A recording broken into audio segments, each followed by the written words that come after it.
Okay, here we are. That's a You good bet. shot right here. It, Okay, let's start with, I want to ask, the first question is, if Congress created a bill that allowed,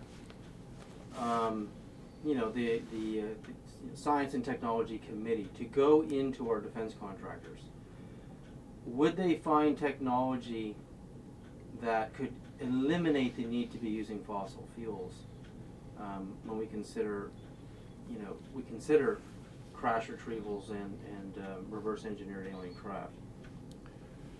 Just talk about that in general. no, I think you said that. It kind of reminds me when I was judging a science fair, international science fair. They came to Fort Worth, Texas. After we had judged the science fair, we sat down, had a presentation, and then we opened up to questions from Nobel Prize winners, and everybody was asking stupid questions to them, and I elbowed a friend of mine who is a PhD appropriately in the sciences, and I says, isn't this something that we have 10 of the brightest minds in the United States, and we're asking questions like, why aren't there women among you? So they knew that they were wasting their time. And so my buddy stood up, raised his hand high, and said, they pointed to him, and they said, he has a question, pointing to me. And so they called, so I stood up, and I told him thanks. Anyhow, I stood up and I said, my management can't be, in Lockheed Martin, can't be totally stupid. And they do ask me occasionally to go out and forecast what the future will bring 3 to 5 years in the future. And I've done assignments like that several times. So I said, you guys, being Nobel Prize winners, have to be more important and more thought-provoking than I am, and therefore tell me what you think will come between the next 5 to 10 years. And they immediately drew into a huddle among themselves on the stage, and they liked it because they took 25 minutes and they didn't have to answer those stupid questions out there. And so they assigned one of them to get up out of the 10 Nobel Prize winners, and they basically said, Mr. Bushman, sir, we know that and they moved it a little, we know that between the next 15 to 20 years, there will be a great number of new items and phenomenal things that will occur. But we can assure you that none of the technologies that now exist will produce any of those. It will be new technologies that produce everything. And therefore, if we go to the current people that are on current committees, they don't have foresight to look forward.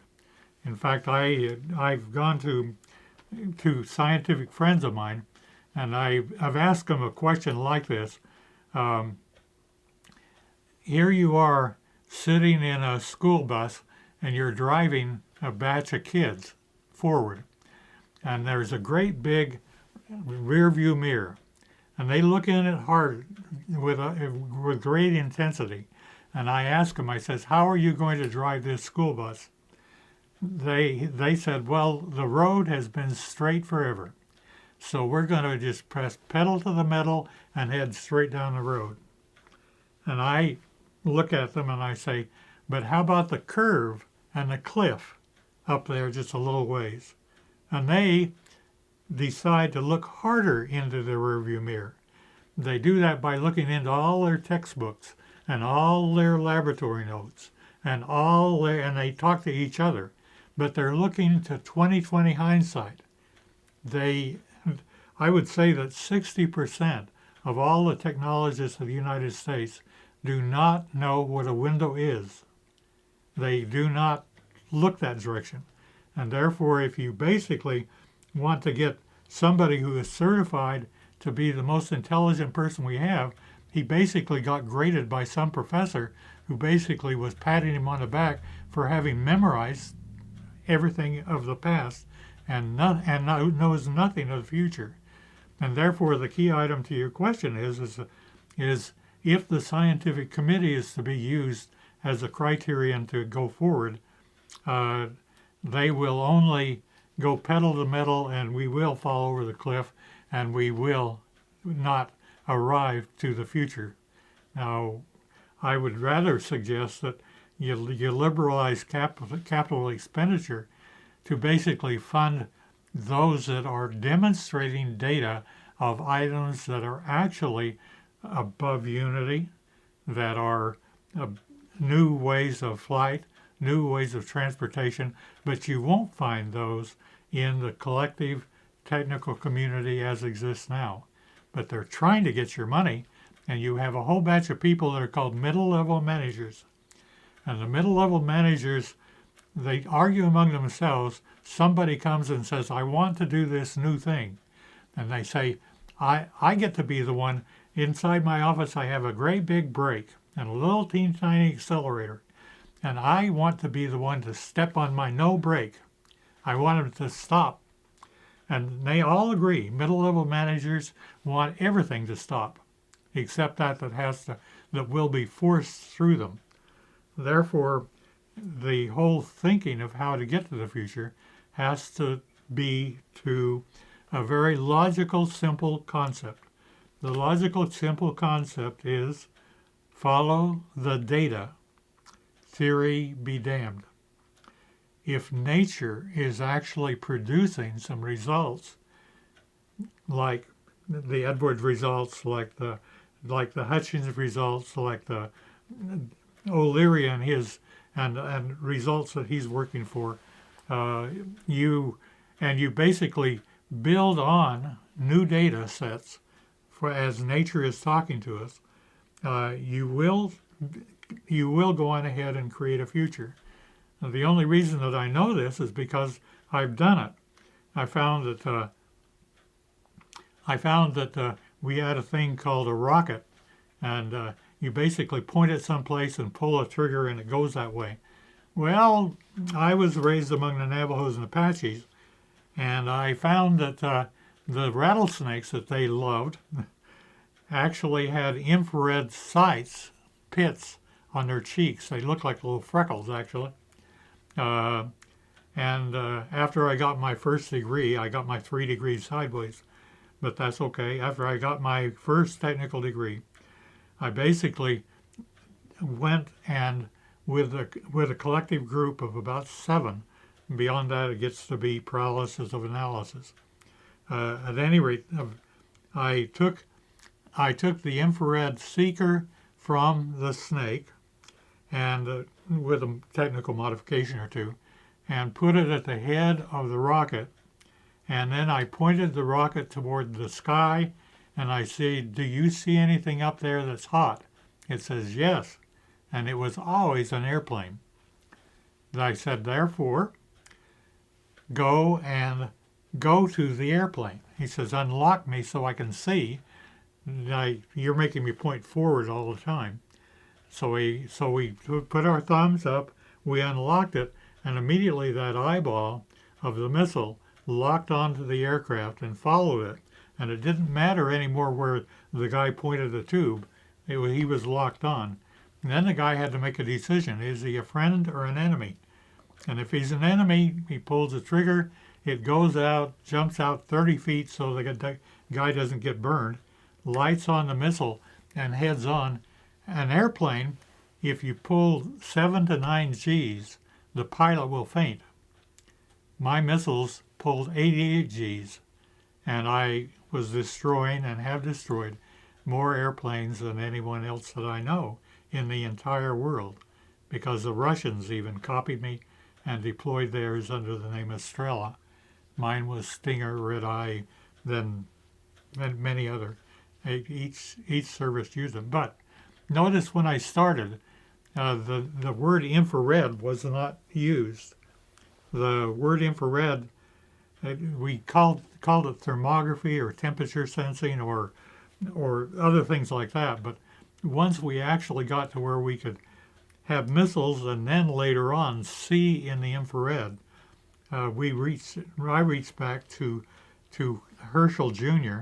and he basically identified that there was when some pepper got spilled on a table, it was white pepper, but when it was wet, it was black, and he had a prism in a window, and there was a band.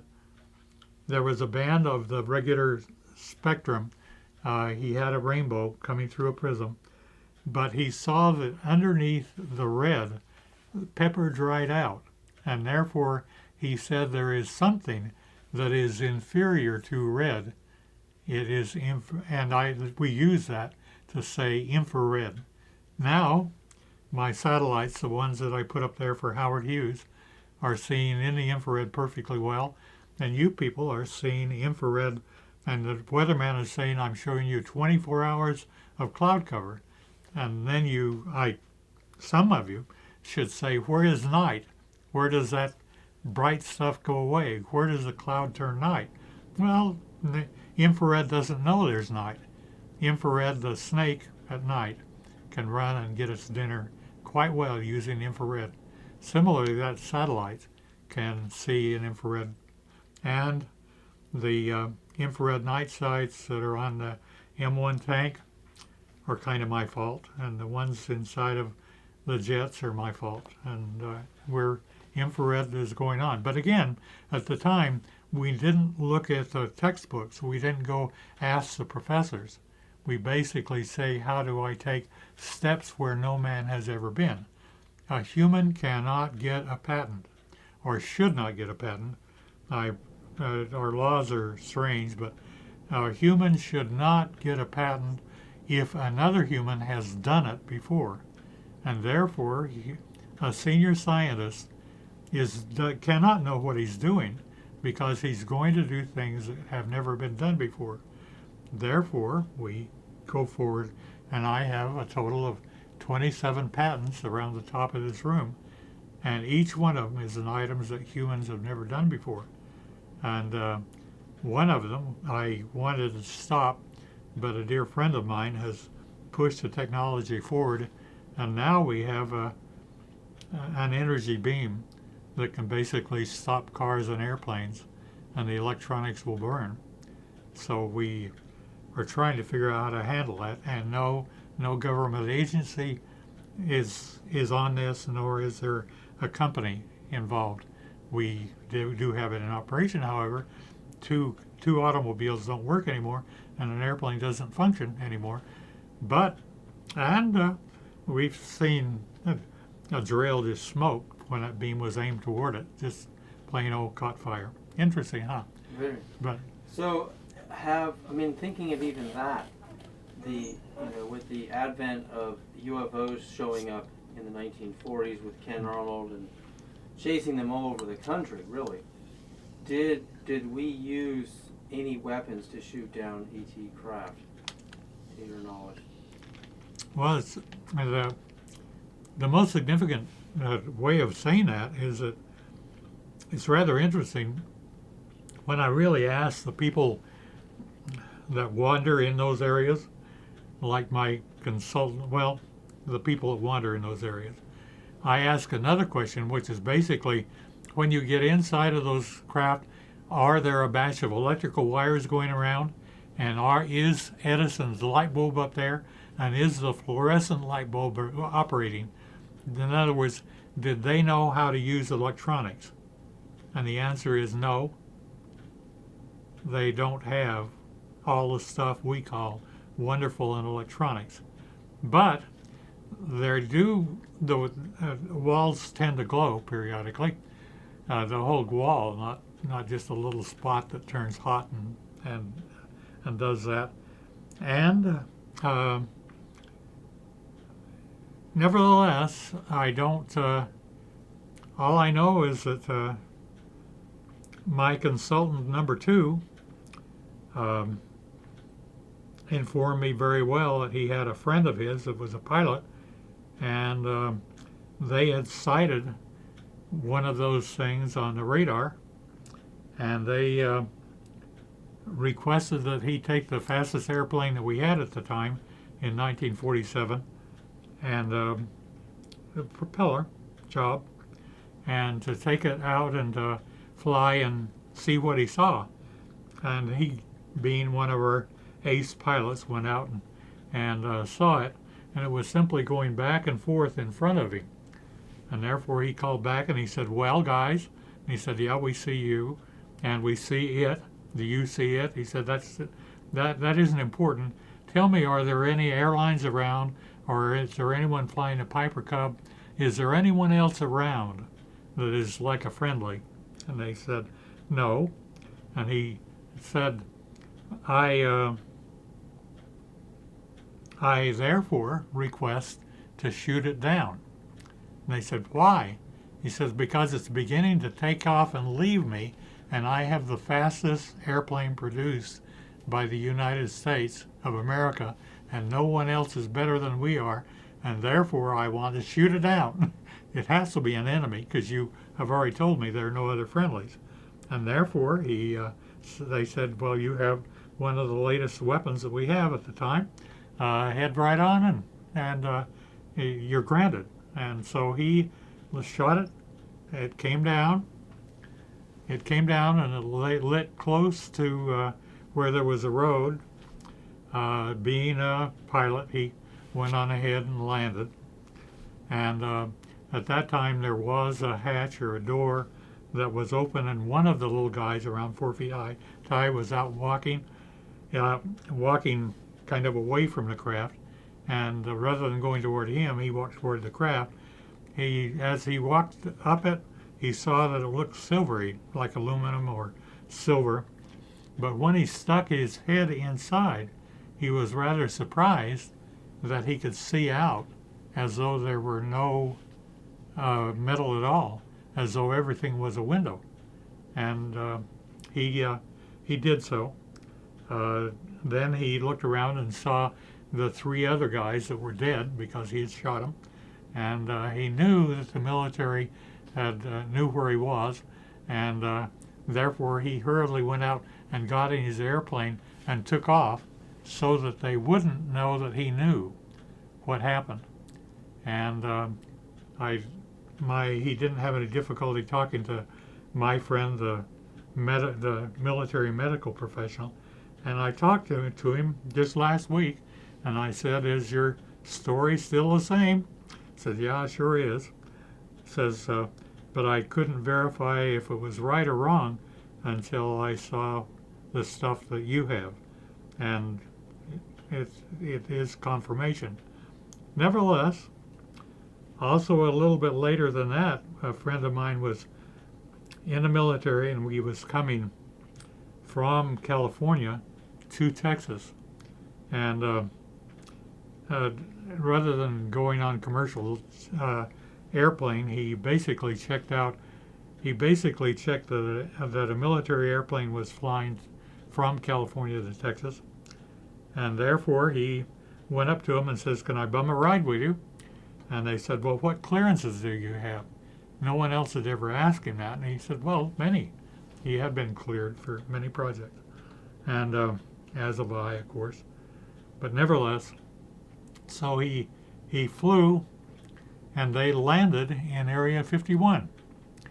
3 people got off, and 2 scientists got on, and they were talking to each other. And as they were talking to each other, they said, "Yeah, did you hear last week how one of them got loose, and a security guard of ours shouted, 'Halt or I'll shoot you,' and he shot him. And therefore, we know that there are 4 dead aliens." Now, I believe in following the data. Theory be damned. Theory, when confirmed by data, becomes a law. Just to leave it as a theory is like clouds. They're going across the sky, but if nothing rains, what difference does it make? Nevertheless, so all of these years, I was on the inside of inside of Lockheed, on the inside of Hughes, on the inside of General Dynamics, uh, PI, etc. And I've always had people come and say, who are driving those things we see going around in the sky? And I did my best to basically show them everything that could be potentially ours. And I interviewed with Nick Cook and encouraged him to go where he put out Zero Point Technology book and the rest of them. But when the bottom line came down, yeah, there are things that we are doing which are rather advanced. And yes, not everything that we have will look exactly like you would expect. All you have to do is look at how the F-117 turned out. It verified that if you put enough thrust on a rock, it'll fly. The thing doesn't look like an airplane at all. Nevertheless, I was glad to get hold of somebody who actually began to bring to me pictures on the inside. I'll say the Evil Empire or something inside of them. I basically wouldn't believe. I believe in following the data so clearly that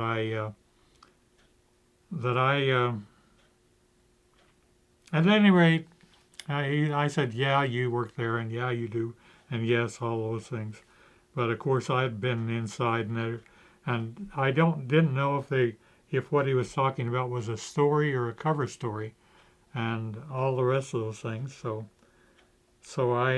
And cover stories are another way of lying almost. But the real story is what people are really doing.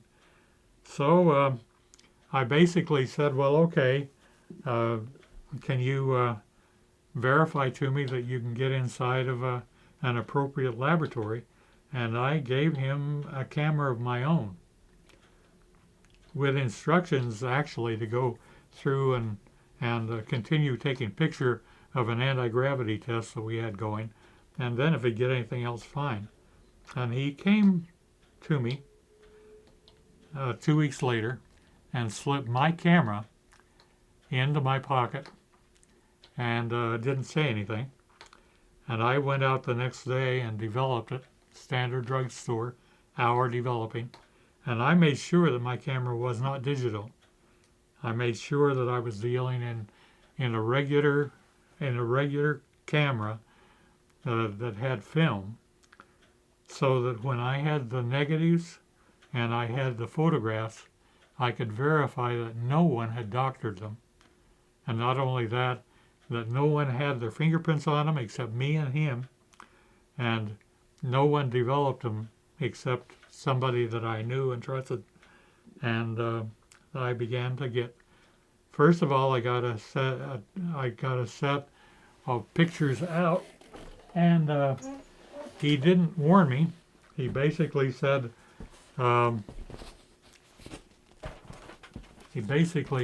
these photographs were in my camera,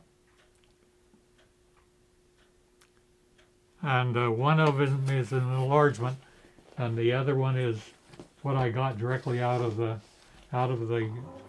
photograph. Nevertheless, many significant things occurred to me.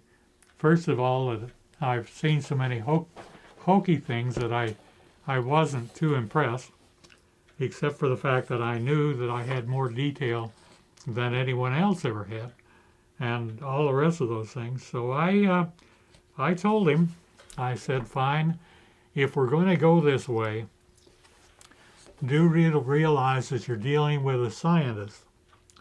You aren't dealing with just a normal human. And I do believe in following data, theory be damned. And he said, and I said, how tall are they? And he said about 4 feet. And I said, put a ruler or your hand or something inside of it, and actually show me what they are and how big they are at least, and then we'll start going from there. So he he did that. He came back and photograph number 2, he basically went left side, had the equivalent to a right side. Notice that his hand is in there, and I could verify that the sizes that he had were there. And then he kind of got excited and started taking other pictures from other directions, and so I included them all, and I simply said, okay, we're starting to get a little bit of data here, but if you're going to have data, the key item is the question that I was always asked: are the aliens aliens, or are they us? You know, if a guy that has his hair shaved, or all the rest of those things, with the great variation we have in humans, what makes you believe that these aren't just one of us, and what makes you believe that he actually didn't create this with a wax image, or with a rubber image, or with a cut and whistle and everything else. And so I said, I know all that stuff, and I am a scientist, and I go toward data, and I'm not to data yet. So I sent him back, and I simply said, okay, fine, you have given me something that tells me size, but there's 2 things. One thing is the fact that you have to realize that we have to identify who they are. And one thing that all the humans have is, if I take the distance from where the bone joins the hand right here up to the base of the large finger, that in all cases turns out to be the exact distance of the large finger. The human hand is that way, and I don't care if you're a pygmy, or I don't care where you come from. I don't care if you're Indian, Mexican, or wherever. That is the truth. So I need data. Are they one of us? Did they evolve by a similar route? First of all, I know that they have 2 legs and 2 arms, and therefore in the evolutionary structure they indeed did have to fight gravity. That's what 2-legged people do, and that's what 4-legged people do.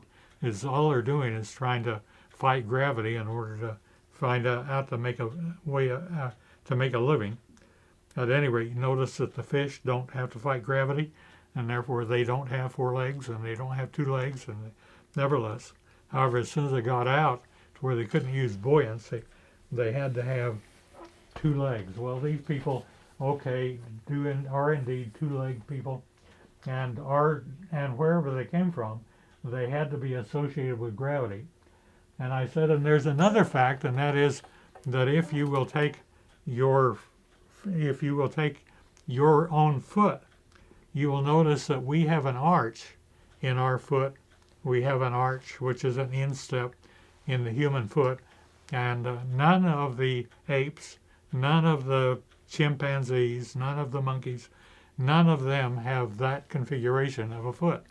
And so go back again, and again, this is camera number 3 now.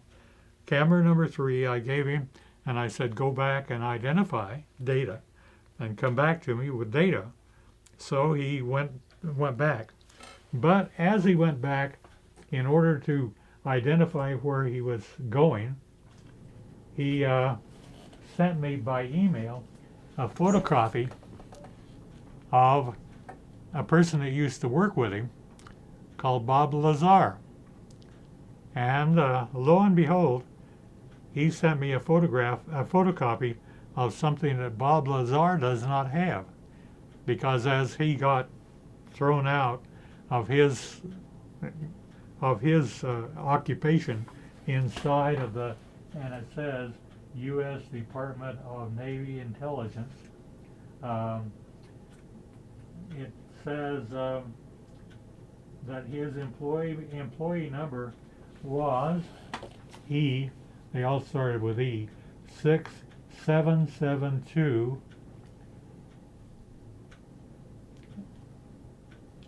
6772 MAJ. And MAJ stands for Magic, that's a special project. And my, needless to say, I am protecting a few things. All I can really say is I have enough proof to realize that they had to be associates. Nevertheless, so I got this in the email that came across, and I thought that was interesting. I knew I had pictures coming, and therefore I basically said, okay, I would like you to sign to sign a little letter for me, and it says I, on July the 5th, 2008 is when this was signed, I took the Bushman photographs of preserved aliens in Los Alamos Government Laboratory, Building 217, Laboratory 3, during May and June of 2008. Boyd gave me the cameras and developed the film. I worked on the government Majestic Project badge number, and I've cut that out. If anything happens to me,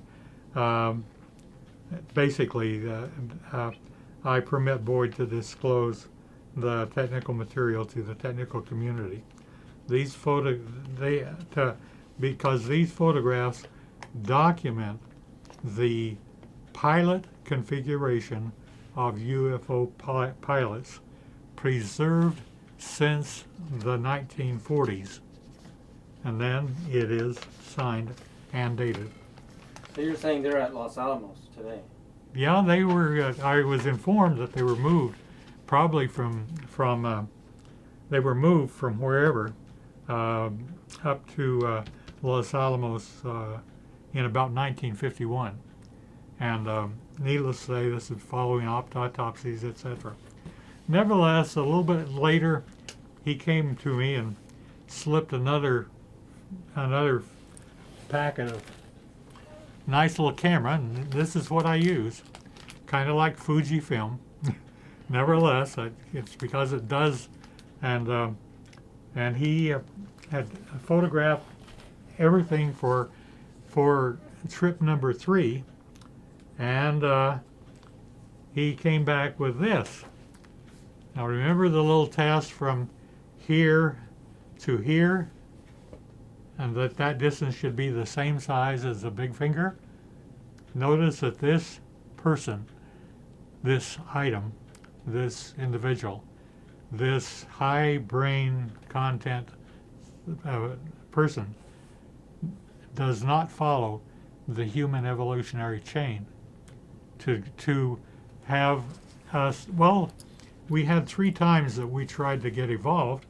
One was the Homo erectus, and the Homo erectus group came along and populated southern Europe and all the way over to India, and then I have a feeling that something like Ebola or something followed them out and killed them all off. But the next group that came up were the Homo sapiens, and the Homo sapiens were smart enough to actually live up north where the snow was, and so even though they fought diseases back and forth, they eventually won out, and such that all of everybody that populates all of Asia and around Africa and around are all Homo sapiens. Not only that, we find no Homo erectuses in North and South America at all. No skeletons of any of them, even though they first of all came out. Then but the Homo sapiens were smart enough to get, probably through the Bering Straits or many other ways, to arrive over there. Nevertheless, over here, first of all, the test of the distance between where the thumb joins in to the base of the hand It says that their fingers are approximately twice as large as the Homo sapien growth. And you can see here's another picture with finer detail. I like that. Here's another picture with fine detail. Here's right and left hand. The discoloration may be associated with the autopsies that these characters went through. But it's also interesting when I go, literally if I followed the rule, this should only be here. That's how long these fingers should be. Notice how long they really are? Okay. And all these people that create wax things and dummies of all kinds, no one has ever thought to not just copy us in a form or two. Nevertheless, then he came back and he photographed the foot.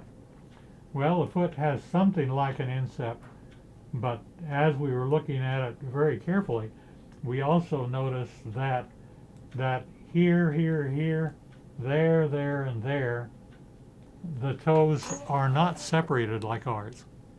I wouldn't say that they're webbed.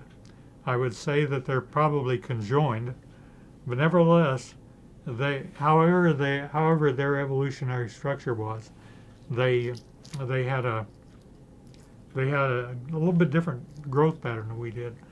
Also, it is noticeable that out here, as well as up here, fingernails are missing, and also on the previous pictures, there is no significant lobe to the ear. It kind of has an upper part of of the ear there. There is a definite hearing hole without any problem. I find that things that have pointed ears, like dogs, can hear high frequencies. People that have to have lobes, like elephants, can hear extremely low frequencies. I suspect that in their environment, they probably had a higher density of air than they did. Now, when asked where they come from, I get conflicting answers. There is a group that want to say Eta Reticuli and etc. and so forth, and but there is equivalently another group that wants to name another galaxy out there away from us, and they each have their criterion for saying so. But the configuration is quite different from us. First of all, they didn't decide to have hair. Also, they cannot do like I can. I can go clunk. This is kind of a soft. It is not totally hard, like maybe a hardened stomach or something, but not a skeleton. Also, down the head, we have a flat piece up here. They definitely don't. They definitely come over to another configuration. But the size and ratio of the brain capacity is very substantial, because what you do is calculate their total weight, and here is a total weight. They're only 4 feet high. But again, the total weight, they're 4 feet high in comparison to the size of their brain. They outcompete us a little bit. But again, we have things that outcompete us here on Earth. The octopuses, the whales,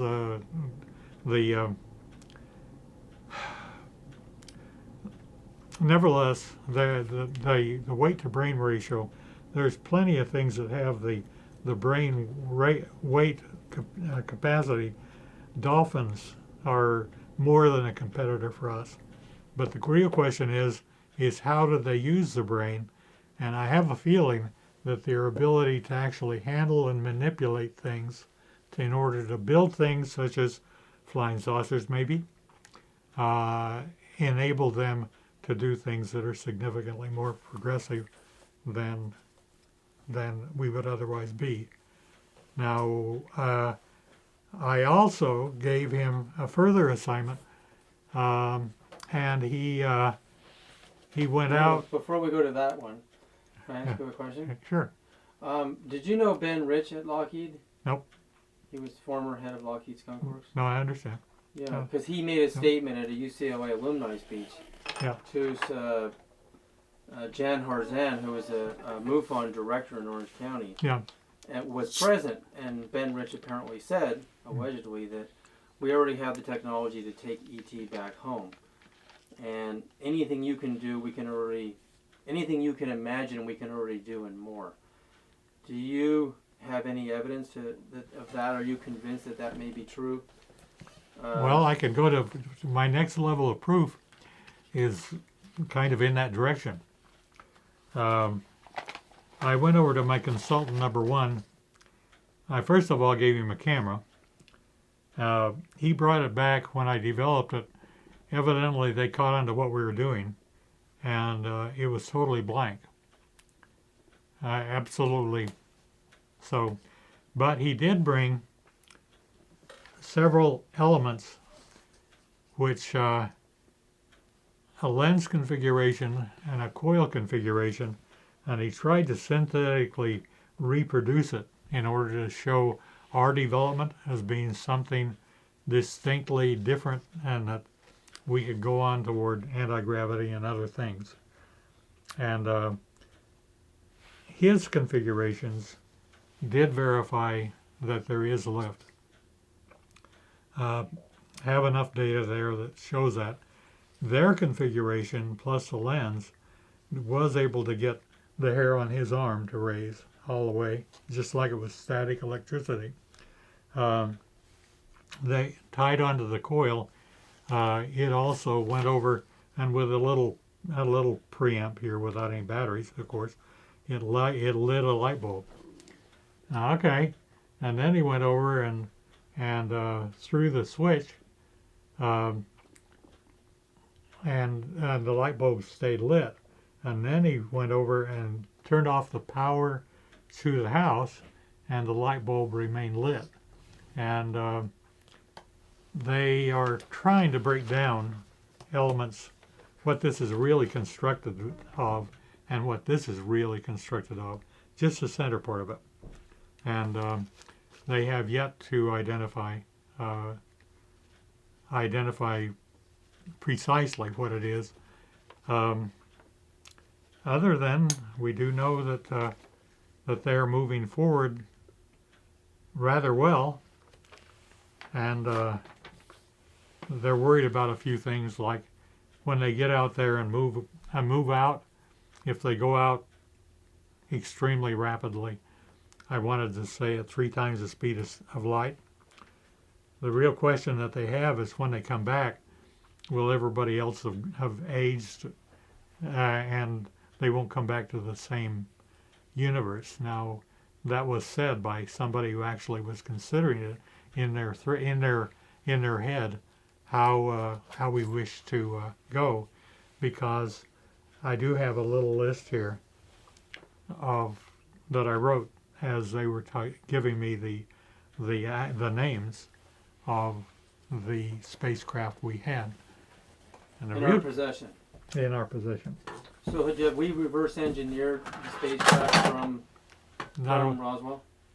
Well, you might ask, can we fly that? And I believe that the data is rather conclusive in that subject. That we can? And have. And have. I have, and you know I follow data. The amount of data is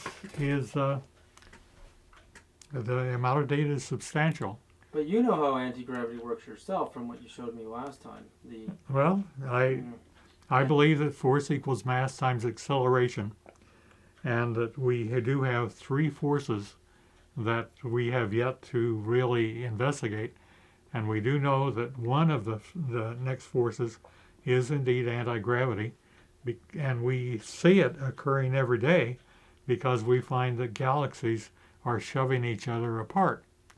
And the only way that they could, and kind of how this works, is that if you take gravity between this pad and my hand, it isn't a significant force. It doesn't do like magnetism.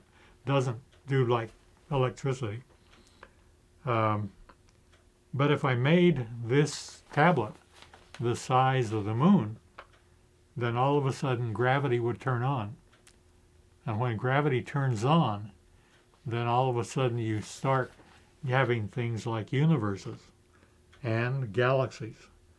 But when you get even bigger, it appears that the next force, anti-gravity, turns on. We know the mathematical equation of it, and we are working toward it. But it indeed, to turn on the next of the three forces is totally within our purvey, and we are headed forward. It's okay. We're doing fine. We're doing quite well. You can see that we're trying to investigate in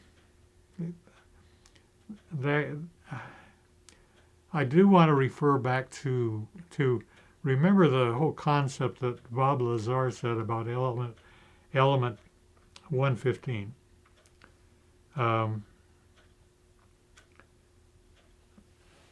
We in the scientific community already knew that there was a stable plateau, a stable mesa that went out in the periodic chart, and that if anyone discovered how to make any element between element 114 to 118, that there is a probability that one of those would be stable. Now, stable means that it stays around. Many of the new elements that we've manufactured are only around a microsecond and they're gone. And they're here, we measure them, they're gone. But a stable element like that is quite something. Now, when I was in the process of producing my patents all over, as I still am, nevertheless, I went to the study of superconductivity, and I got the chemical equation of the molecule that produced superconductivity. And it was very simple. It was barium, yttrium, copper, and oxygen. Those four elements were held. But when you actually put them together, they were a beautiful crystalline structure, such that if you looked through it, it would be like looking down a little barrel of a gun. Literally, it was a very clean shot all the way through the middle of it. And so I got together with my team, those that dared think, not look in the book and rethink, but dared think, dared consider, dared have imagination. Like Einstein says, imagination is much more valuable than knowledge, because knowledge is finite, it stops. But imagination circles the globe, goes forever. Nevertheless, so I basically went to my group and I said, what would happen if I took this large atom called barium? I think what's happening is as we cool this down to about 77 degrees Kelvin, that all of a sudden the electron is jumping from this big barium over to that barium, and all of a sudden I'm getting superconductivity. Said, what would happen if I replace barium with another great big molecule, a great big atom? We should be able to have room temperature superconductivity, which, if I can get things to have superconductivity, to travel at the velocity of light, to have electrons without resistance, do all kinds of things. So I picked up the telephone and called the manufacturer, and I said, I would like you to go to the table, the periodic table, and I would like you to go underneath barium, and I would like you to get the element that's bigger than that, and I would like you to chemically put this thing together again, because anything that's in a line in the chemical chart, you can basically pick them up and replace each other. It's just like, playing lines of dominoes, but you can actually build a new molecule by taking this one out and putting in this one, and vice versa. So I said, do that. I got a little telephone call, and the little telephone call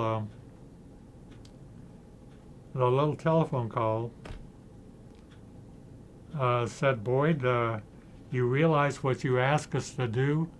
And I said, yeah, I paid you well for the last, so why not? I have the, that the taxpayers of the United States will give me. I have big bucks. Just go on ahead, do it. And he says, but the next element down is radium. And our analysis says that if we put in radium every place we had barium, we have enough radium to actually start producing critical mass. And I said, does that mean you're not going to deliver it? And they said, what was your first clue? And so I waited until I had the entire community of super colliders. Russia all of a sudden started super colliding material and building larger and larger after Bob Lazar said that 115 should be stable. The Russians spent $1 billion. The Europeans spent another, and we spent another using our colliders. And not only did we fill in from what it was 109 is what we had, but we went all the way out to element 118. And as soon as we got there, I expected somebody to jump up and down and say, stable elements, and we have that we've been looking for forever. And somebody wrote and said, well, yeah, one of the ions of 106 is stable and one of the etc. But no one basically said what we knew should happen, that there are probably 2 to 3 of the elements that are very stable. Well, we know that the super colliders are busy, and that we suspect that they're busy continuing to produce these items, because rather than producing barium, taking out this large molecule and putting it where barium was, they can take out oxygen, because if you follow down from oxygen, you get to 116. If you take this huge atom and place it here with the barium, you may well get something that is superconducting at at boiling, not room temperature, but boiling and beyond. And if you have that, then things are gone. And I was verified. I brought that up to somebody, and they picked up a telephone call and says, I would like you to check this out. I basically told them that magnetic fields could not exist inside of a superconductor. That it doesn't. And I'd given them some neodymium magnets. And nevertheless, they picked up the telephone call, and the person on the other end, within a matter of 15 minutes, had conducted the test and verified that indeed the better type of neodymium did not attract each other through a superconductor. And they didn't have time to cool anything down. So I suspect that rather than having oxygen in that molecule, we have indeed taken the Bob Lazar's magic element and placed it over in, and we are indeed headed toward our next phase of development. And the next phase of development, well, the guy who looked into the flying saucer saw through as though it was a window, and you have seen items that look like that they're glowing. Not only that, but the person that did that touched it. All of a sudden, his flesh kind of turned black, and he got over it in a minute or two. But in between the two elements, there's enough static electricity with nothing to generate it that we're headed toward several new technologies, because nature, and I don't care where you get it from, nature is talking, and it is giving us new data, and when we follow the new data, we will produce things that are not before our eyes now. The mathematical formula for element 115 that Bob Lazar gave us was nearly identical to when they discovered it at Berkeley in the actual formula.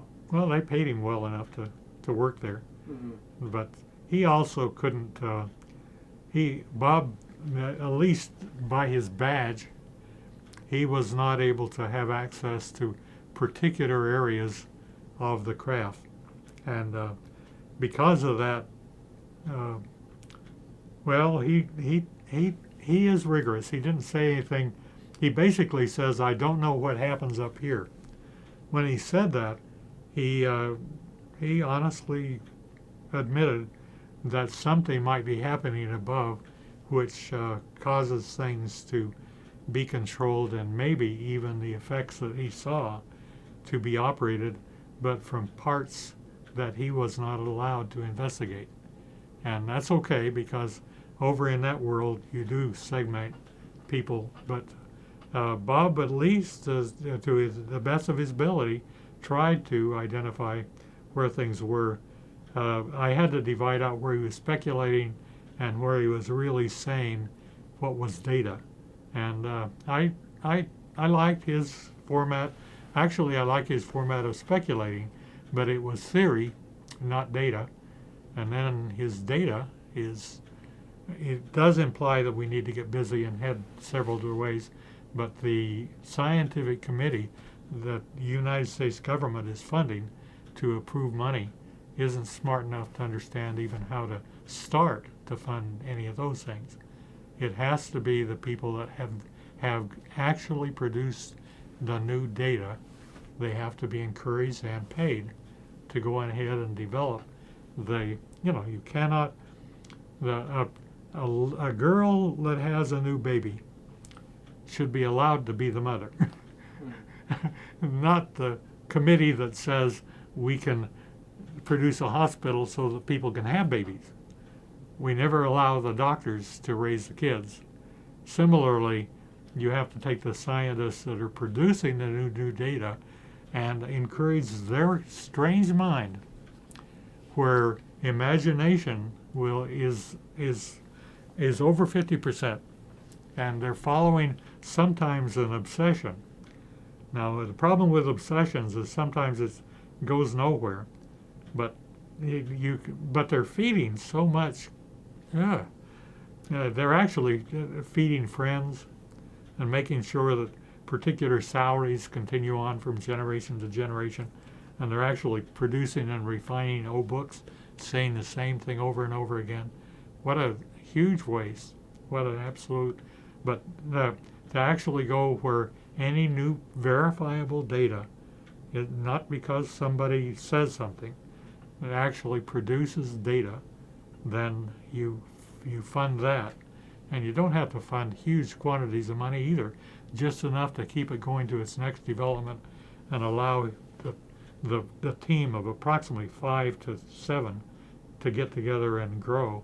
And then when you can have rubber meet the road, you can make it Henry Ford's company of flying saucers. Describe, superconductivity, what that ultimately means at room temperature. It means no resistance to current. Is that correct? And blocking magnetic fields. Nothing has ever done that before. And that means there are new circuits and processes and ways, new electronics that we've never even seen. Instantaneous transmission You're right. of information and possibly movement of craft. It's beautiful. Superconductivity is great. I actually think, and if I'm not right, then the people that have been working on the super colliders, and if they found element one, an ion of element 116, they should be producing it and producing the superconductive equivalent to get us to room temperature and above superconductivity, because that is the direction of one of the breakthroughs. And people have been yelling and saying this for maybe 75 to 100 years, that if we could get there, we would indeed be able to have our next breakthroughs. Well, I think we are there. We are to 77 degree Kelvin. In fact, the item that I invented and had them was a cup, a superconductive cup, and they did fly that in 0G and magnets. You bring a magnet next to it, and it floats in the air. It just pings. It isn't attracted toward it nor away from it. It just floats. It's Paul Dirac who said that in the subatomic universe that it was the polarity fields, magnetism, that was the cause of resistance to movement, inertia. The inertia of, like we call drag on an airplane, or resistance to movement, because positive and negative are attracted to each other, they put pressure on each other. So you're saying if you cancel out the magnetic field completely, that is superconductivity? Well, all I really say is, as that happens, you can build quite a few things we currently don't have. And but I identified how to have a north without a south, Right. a monopole system, and we went around and I don't know, with all the things that I have here, we Hang on a second, but I gotta change the tape. okay. Not quite yet. Okay.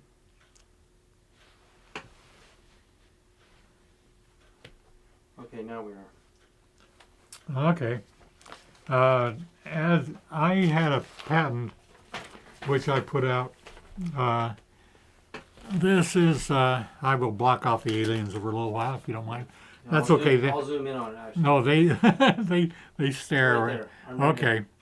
Yeah, this is patent 5929732. 5,920, anyhow, 5929732. Got it. Patented on July the 27th, 1999. I put that out whereby I simply have, I found that if you take a magnet and take its friend and you get them close together, they go clunk as they go together. But if you turn it around, you get close, they don't want to go together. So I ordered magnets that had a 1/4-inch hole, and I put a brass fitting inside, and I forced a total of 5 magnets to be going toward each other when none of them wanted to be there. There was a mini explosion. Had any one of those broken, it would have just simply shot out, and I would have had shrapnel. Mm-hmm. At any rate, out of here came a beam, such that if I pointed at a television, it turned green. If I took a CD-ROM and I put it in front of it, you put it in a computer, and the computer says, "Do you want me to initialize it? There's nothing here." It erases the hard drive. Yeah. What kind of a waveform is that? Is that a scalar Well, wave? I purposely stopped this development because it was dangerous. I knew it was dangerous, and so I didn't go forward. Notice that the back side of it has kind of a coil going around here, Mm-hmm. and there is a controller over here. I had it on there, but I didn't want anyone to do anything about it. Why not? But, well, because of what happened. My friend, Oh, you mean erasing computer hard drive? and worse than that, much, much worse than that. I had a friend who went out and, again, we put neodymium magnets, just like I had, and built one. You can see in his hand right there. He has one. Right. Okay. Now that particular friend, as he took that and brought it near his skin, he all of a sudden attracted a circuit that is embedded underneath his skin because somebody is trying to keep track of him. Nevertheless, that's really true. But so So he had a computer chip inside of his body. well, etc. Military stuff. So I went over here and had this. We put it inside of a box. I had the switch, which would turn it on or off, and I gave him an item that made noise. Just a little circuit, that basically a noisemaker. And he went out there, and you can see him walking across this field. And here he goes out about 200 feet or so. And every time he walked within my beam, it would stop. And every time he got out of my beam, it'd start up again. What would stop? The noisemaker, the item in his hand. He didn't turn it off, it just stopped. In other words, this beam physically stopped But isn't this a similar? the noisemaker. Nevertheless, about that time, his wife yelled out the window, and he said, "We received a telephone call from the minister." It turns out to be that 2 football fields on down away from here, but directly in my beam, that all of a sudden their total television reception just went blank.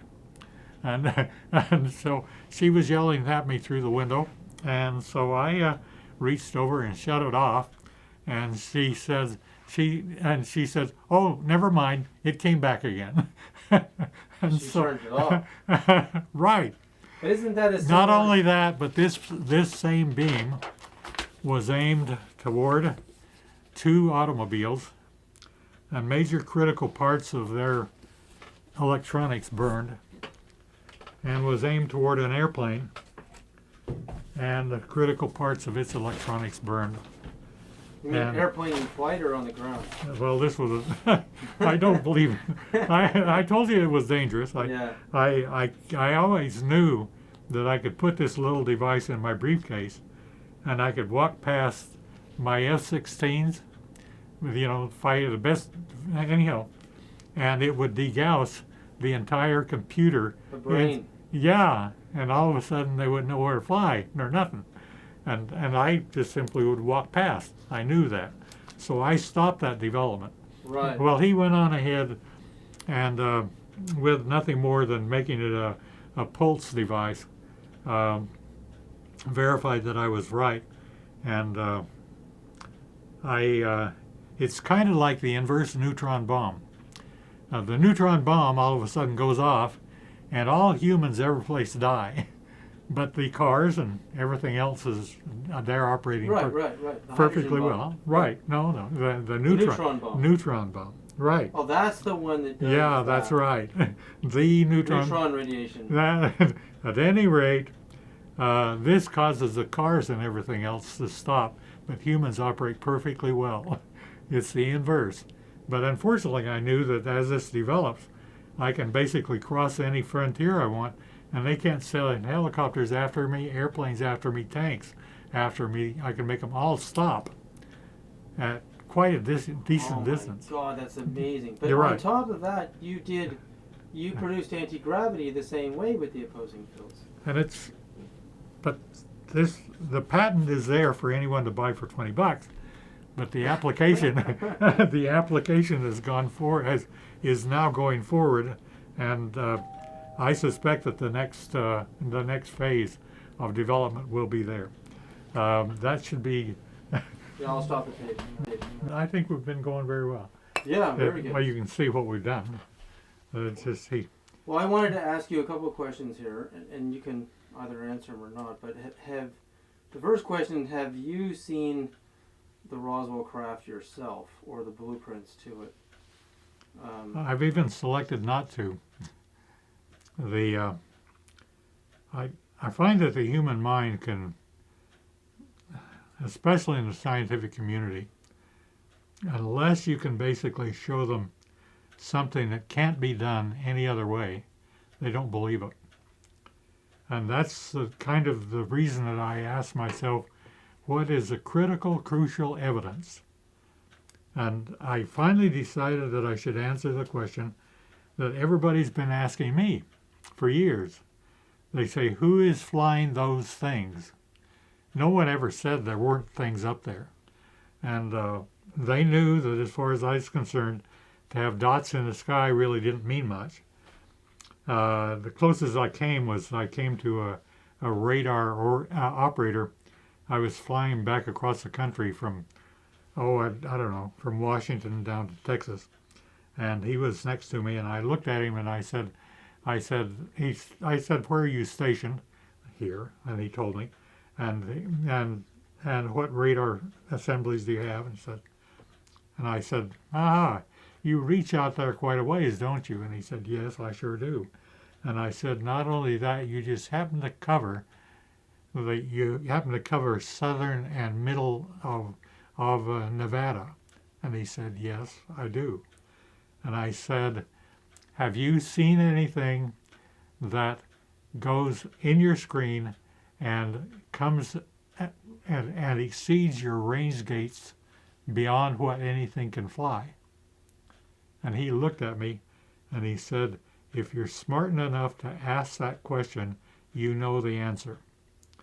And we left it at that. It's perfectly fine. It's great. But again, the question is what is significant proof? Wait, so Tom is saying, who were you talking to though? Who was A radar, just a radar operator. He worked for the FAA, had a buddy who worked for the military with him, and they both concurred in that whole conversation.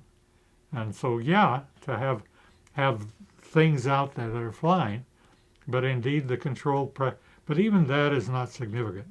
But look at the radar data on Stephenville. The Stephenville UFO says the radar data is all out now. Well, my friends, my friends basically all of a sudden invented, since I come out of Lockheed, they invented an F-16 war game all of a sudden that just happened to be in the area at the time, and in war games you indeed do throw out flares and etc. and so forth, and it is true. And not only that, some of those things could indeed be caused something like that. So I just simply took the paper and everything that could be caused, I checked that off, and I was left by half of the items didn't have any explanation, and I knew that, and so I just said fine. That's good. My friends are busy and they're just fine. But the key item turns out to be still follow the data and theory be damned, and nature doesn't speak English, and go down to the good data set. And that's the reason that we followed this channel, is because when you get here where the actual pilots, that you see them and how they're operating, and if you can come to the conclusion that they didn't evolve the same way we did, then you can say, fine, where did they come from? Now you can say out there, that's fine, but not here. Now I can literally say that I've been able to show many people things that we did indeed make here that were not explained at the time and did come on across. But things that were made there, fine. And the question is who are they? Are they intelligent? What do they do? How do they operate? With that we provided, you should, if you believe the guys that talk about the development of the Homo sapiens, you realize that as soon as you start gathering brain matter, if you also happen to be able to have arms and legs, you can indeed manipulate and operate and change things in the world. So can they? Looks like it to me. Did they? Well, one of these days when we sit down and have a conversation between intelligent beings, then it'll go quite well. Everything will be just good. The real question is there life after birth? And I find that when I really look at that objectively, I don't find enough evidence. But every now and then people kind of tie into what they're supposed to do in life, and they become things, but they usually don't do that till after they're, about 18 or so, and they all of a sudden start doing what their destiny is giving them to do. And no one can talk them out of it. And they're alive. They're with it. They're real. But when dogs are born, dogs have their eyes closed for 3 weeks. Then their eyes open and they become a dog. And that's all they get. But when our eyes open, someplace after 18 or so, I must admit that sometimes, you understand, if they finally sense their own destiny and what they're supposed to be doing, and they don't really ask questions, they just do it, and no one can talk them out of it, they're the gift to all of us. Because if there is a creator, which it is creating, leaves are green and galaxies are out there, everything's fine. Nevertheless, there has to be so much knowledge that I'm convinced or so much intuition, understanding, that I'm convinced that no one brain can hold it all. And therefore, to get different groups of us to be able to coalesce together to have a society progress forward, is a great challenge and a great opportunity. But the concept of killing each other is that does not sound too rational to me. What do you think about? Even though I've done more of it than anyone else. What do you That think is, think about the fact that with using fossil fuels, not only are we doing some harm to our environment, but we are giving our economy away to the Middle East and Africa and Mexico, etc. Do you feel that the technology that exists in the science power in America could free us right now from that dependency, economically and technologically? well, I can say that I do indeed know people and have friends. And that's a broad cross section and many talents, many levels that if those mines were not to be stopped, the answer to your question is yes. There are many people that have great big brakes and little teeny tiny accelerators, and each one of them say, no, I get to apply my brakes, not yours. And everybody, and they, rather than encouraging and developing those that are really producing data, not those that say they can, no, those that have paralysis of analysis, not those that are wandering around in the strange modes. But I must admit that there are the steps how to go forward can come from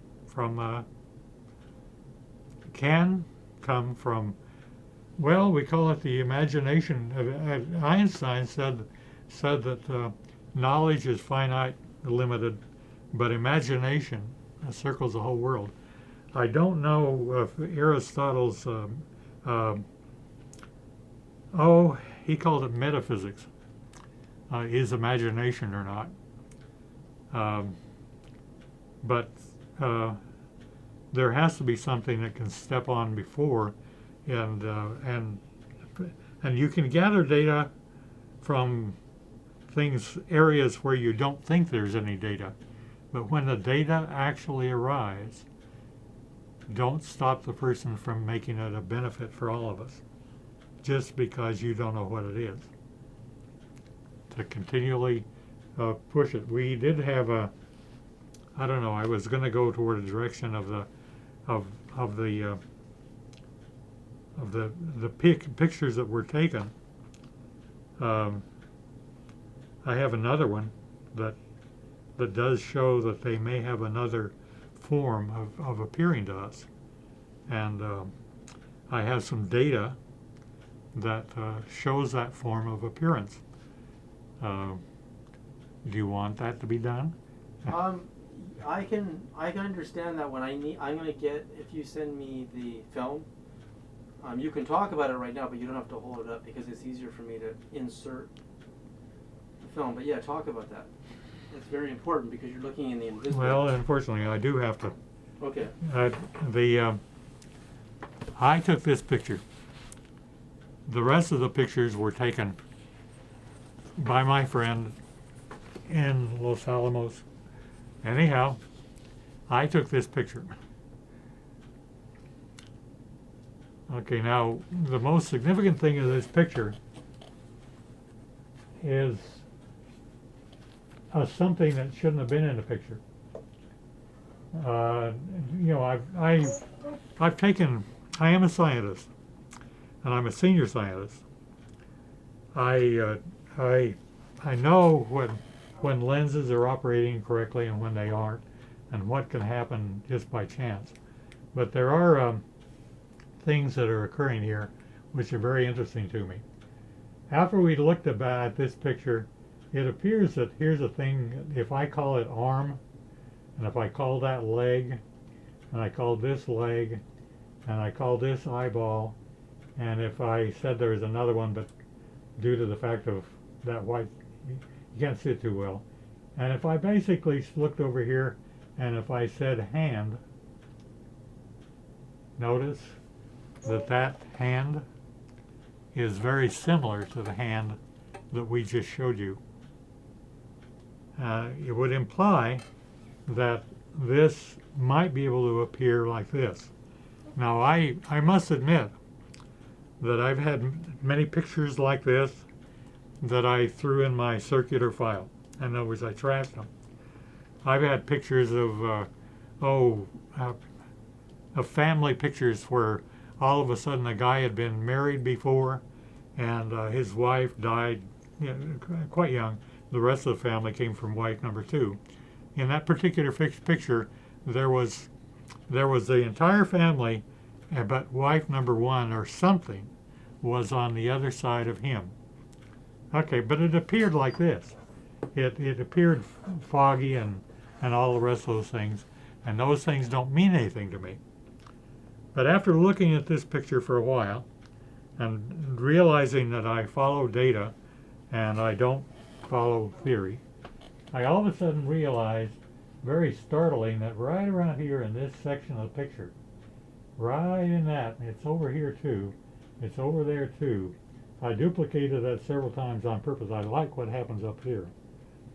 That all of a sudden there is something rather mystical, and the item that is mystical turns out to be the shadow of the finger. My friend has his finger up, but this has a shadow off of something. There, and here. Not only that, but the thumb is also casting a shadow. Now I have to stop right here and tell you that I know that the back wall behind this scene is 5 to 8 feet back there, nearly 8 really. That if it was to hit something to produce a shadow, it should be 5 to 8 feet in back of it. And I noticed that whatever it is about 2 inches in back of the finger. Not only that, but the brim of the hat is casting a shadow, and the shadow of the brim of the hat is also coming off of the item that is coming, that is there. Now the fogginess, etc., you know what my thoughts are on that, but to have a fog that produces a linear shadow, not only that, when I've flown across the United States, to have the wing of my airplane cast a shadow into clouds, I never saw a two-dimensional shadow. To have a two-dimensional shadow, a clear, crisp, like a screen, I don't have a depth like it's being cut out to produce a three-dimensional item. It is two-dimensional. The surface of this item is able to produce a two-dimensional form of material, because its shadows come from material. If light comes from material, shadows do too. That is not in any of the forms we had. But it is interesting to me now that I have all the geometry that I've shown you. I would say, what do the eyes look like? And I have to say, what do these eyes look like? Turns out to be these eyes are a little bit more separated than the eyes I showed you previously, and it turns out to be that the male of the species does have wider separated eyes. The hands directly match the geometry that I've already shown you. The shadow basically says there is another form of appearance that these may have toward us that isn't this form, but is not that sequential form, but this form. And this form is substantially different. It has the same shape, the same geometry over here, but it does not have the same substance. So there may be a two-substance format of appearance. which is fine. That's okay. It also may be that I was too quick to throw my old pictures away too, because I couldn't identify why that shadow kind of looked like his first wife. But nevertheless, that goes into metaphysics. Now, I kind of did this because of a dear friend, O'Leary, is doing some very good work in metaphysics. And I still feel, like I've always said, that the art of physics is follow the data, theory be damned. And I must admit that O'Leary pushes until he actually gets data. And we should pay attention to the real data that he is yielding in the metaphysical domain. Maybe Pythagoras is right, that once we get the mathematical formula, that maybe material will cooperate with us, and that there is that mathematical domain, and that's what Pythagoras said. In fact, Pythagoras said that if you use a pentahedron, it will control a sphere.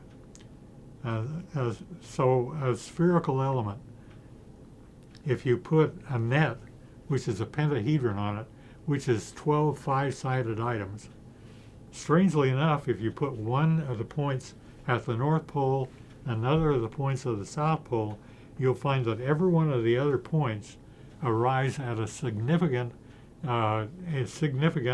geometric element on the Earth, such as the trench off of Japan, such as England, such as the pyramids, and they all match.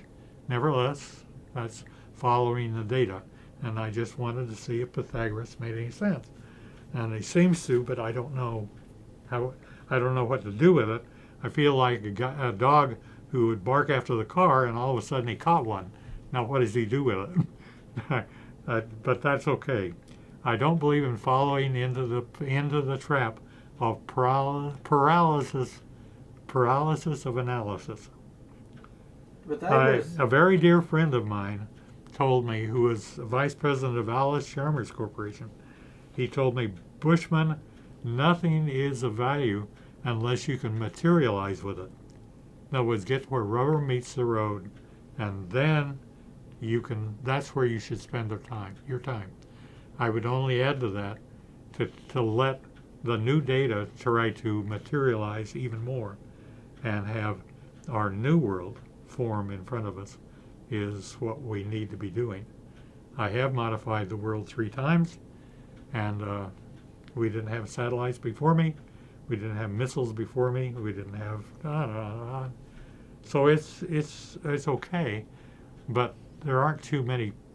I usually take a group of people that come out from universities, they have degrees, and I look at them and I say, okay, guys, there are 2 things I wish to tell you. One is, if you already know something, don't tell me.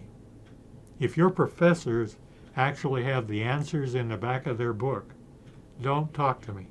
We're here to make the best new jet in the world, okay? Now, your friends out there in Boeing know everything you know.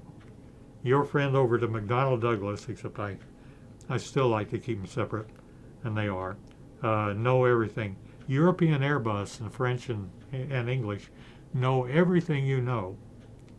Now, therefore, if you want to bore me with telling me how important you are and how much you know, don't do it.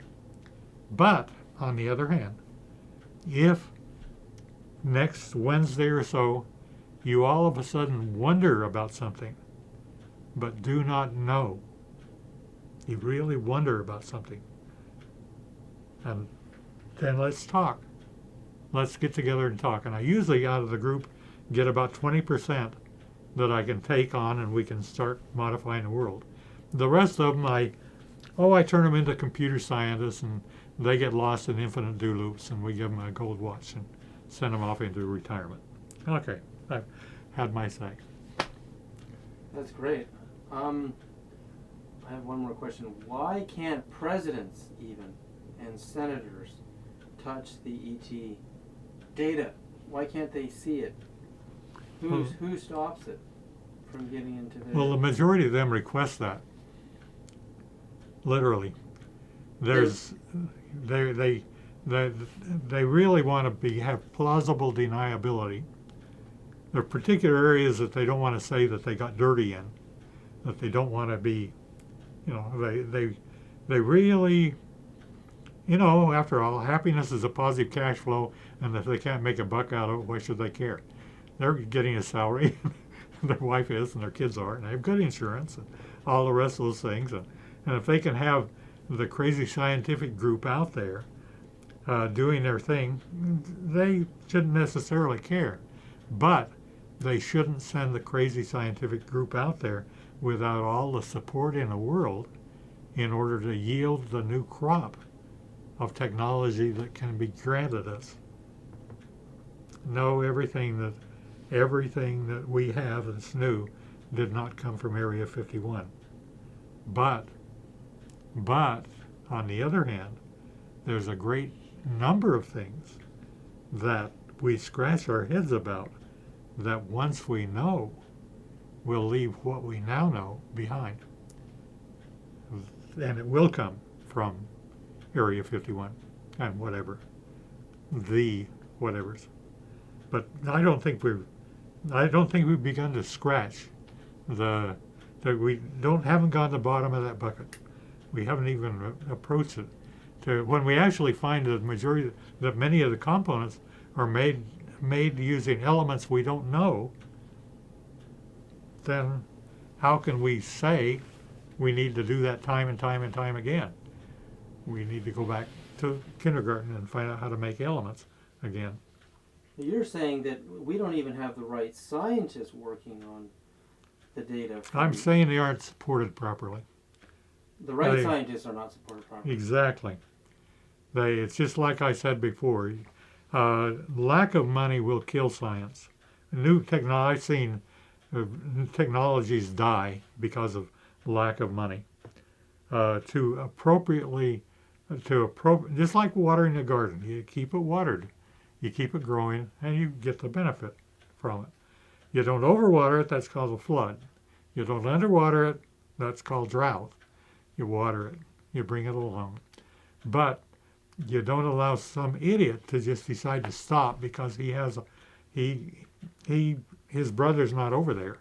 It isn't providing family to any of his relatives. It isn't providing food to any of his relatives, so it should die. That's stupid, isn't it? It is. Oh well. All right. So we're underfunded in this area. And the appropriate minds should be supported. I mean appropriate, you understand.